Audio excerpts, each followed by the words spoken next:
अस्सलाम वालेकुम six class. I hope you are good. Last में आपने अपना 3 चैप्टर स्टार्ट किया था।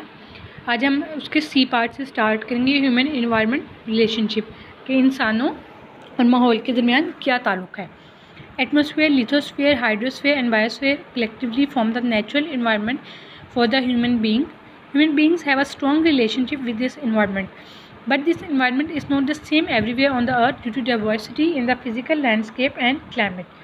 कहता है जो एटमॉस्फेयर, लिथोस्फेयर, हाइड्रोस्फेयर, बायोस्फेयर वाले स्फेयर हमने पढ़े थे, ये तमाम चीज़ें मिलकर एक कुदरती माहौल बनाती हैं इंसानों के लिए। और हर जगह पे जो क्लाइमेट है या माहौल है वो एक जैसा नहीं होता, क्योंकि हर जगह का फिज़िकल लैंडस्केप जो है डिफरेंट है। इस वजह से वहाँ का इन्वायरमेंट भी डिफरेंट होता है। Let us analyse this relationship. Number 1, climate and human beings. Our Earth is so big that the climate found in different parts is not similar. A lot of variation is found due to with the food, clothing, and the ways of living of the people is different. Look at the following picture. The people living in the cold climate wear woolen clothes and fur clothes. Fish is an important part of their diet. Second picture में वो कहता है the people living in warm cloth wear light dresses. Their diet is also simple. Variation in the climate also affects the color, physique, and working capabilities of the human being.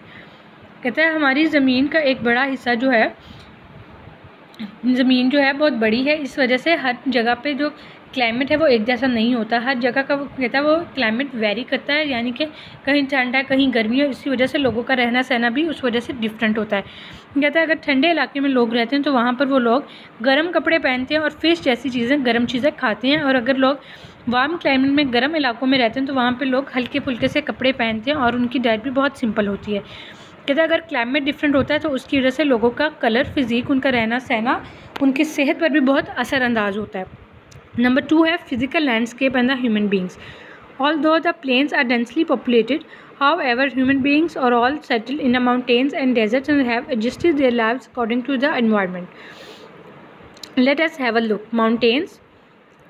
People living in mountains are physically strong because they live in difficult terrain. No flat land is available on the mountains. That is why slopes are cut into the terraces for small-scale cultivation of some crops like maize, rice, tea, and fruits, etc. Winters are severe in mountains, while summers are pleasant. Life becomes paralyzed during snowfall. Next, due to non-availability of the flat lands, it is difficult to develop road and railway networks.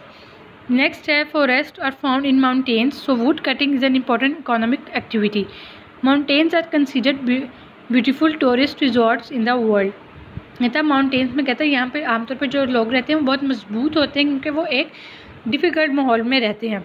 वो अपने ज़मीनों के छोटे छोटे हिस्सों को कहता है कि अपनी क्रॉप्स उगाने के लिए इस्तेमाल करते हैं। इसके अलावा कहता है कि माउंटेन्स वाले एरियाज़ में जो ठंड पड़ती है वो बहुत ज़्यादा ठंड वहाँ पर पड़ती है और जो समर होते हैं वो बहुत अच्छे से गुजर जाती हैं। कहता है इस वजह से वहाँ पर जो है फ्लैट लैंड्स जो हैं वो अवेलेबल नहीं होते, जिसकी वजह से उनको आने जाने में रोड्स वगैरह के लिए बहुत मुश्किलात पेश आती हैं। फॉरेस्ट जो हैं वो कहता है जंगलात, वो भी हमें माउंटेन्स में मिलते हैं। इसके अलावा कहता है कि जो माउंटेनी एरियाज़ हैं हमारे, उनको लोगों की सैर व तफरीह के लिए बहुत ज़्यादा अहमियत हासिल है। Plains provide an easy environment as compare to mountains. कहता है प्लेन्स में लोगों को इन्वायरमेंट जो है बहुत आसान और बहुत अच्छा मिल जाता है माउंटेन्स के मुकाबले में. Availability of the flat lands allow large scale cultivation, development of industries and transportation network. Climate is not too severe, that is why plains are densely populated as compared to mountains. कहता है इसके अलावा flat lands भी वहाँ पे available हैं, जिसकी वजह से लोगों को आने जाने में बहुत आसानी है. क्लाइमेट भी वहाँ पे बहुत ज़्यादा सख्त नहीं पड़ता, जिसकी वजह से लोग आराम से ज़िंदगी गुजार लेते हैं. Deserts. The amount of rainfall in deserts is very low, that's why there are no permanent rivers in deserts. Vegetation cover is absent, only cactus and palm trees. Date trees grow in deserts. People spend a nomadic way of life in search of water and food.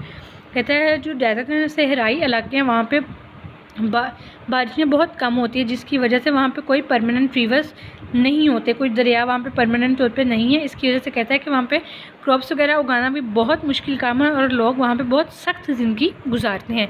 Class इसके साथ हम अपने next question number 4 और 5 करेंगे. अब हम उसकी तरफ चलते हैं. आज का हमारा क्वेश्चन नंबर 4 और 5 था रीडिंग के साथ. क्वेश्चन नंबर 4 है राइट एडवांटेजेस ऑफ फॉरेस्ट. जंगलात के फ़ायदे. Forest have following advantages. Number 1, forest provide oxygen, के इनकी वजह से हमें ऑक्सीजन मिलती है। जंगलात की वजह से जो दरख्त उनमें मौजूद हैं उनकी वजह से हमें ऑक्सीजन मिलती है। Number 2, manufacturing of natural rubber, paper, ships depend upon forest. कहता है जो नेचुरल रबर्स हैं, पेपर बनते हैं, जो शिप्स बनती हैं वो भी फॉरेस्ट के वजह से, जो हमें दरख्त मिलते हैं उनकी लकड़ी है उसकी वजह से मिल जाती हैं।